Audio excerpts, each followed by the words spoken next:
بسم اللہ الرحمن الرحیم۔ السلام علیکم ورحمۃ اللہ۔ زندگی میں جائیداد ہبہ کرنا۔ اگر انسان زندہ ہے اور اس کی اولاد میں سے کوئی یہ مطالبہ کر رہا ہے کہ مجھے اپنا حصہ چاہیے تو اس صورت میں کیا کرنا چاہیے، اسی سے متعلق آج کا یہ سوال بھی ہے۔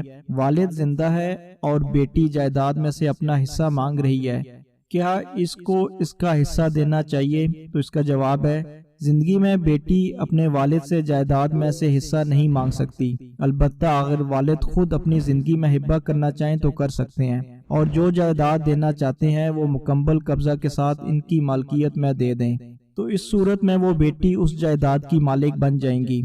اس صورت میں اس ہبہ کی ہوئی جائیداد میں سے کسی اور کا حصہ نہیں ہوگا۔ مثلا اگر کوئی اولاد اور بھی موجود ہے، بیٹا ہے یا بیٹی ہے، اور اگر کل والد فوت ہو جاتے ہیں تو جو ہبہ کی ہوئی جائیداد ہوگی ان میں سے کسی اور کا حصہ نہیں ہوگا، بلکہ وہ صرف اس بیٹی کا ہی حصہ رہے گا۔ باقی جو جائیداد ہوگی اس کو تقسیم کیا جائے گا۔ ہبہ کرتے ہوئے اس بات کا بھی خیال رکھنا ہوگا کہ جو دوسرے وارث ہیں وہ محروم نہ ہوں، ورنہ گناہ کا باعث بھی ہوگا۔ ان کو کسی چیز سے محروم نہیں کرنا، بلکہ جو جائیداد کا کچھ حصہ ہے وہ اس بیٹی کے نام ہبہ کر دیا جائے، تو اس صورت میں وہ ہبہ کر سکتے ہیں۔ والد کو اس چیز کا حق حاصل ہے۔ السلام علیکم ورحمۃ اللہ، وما علینا الا البلاغ۔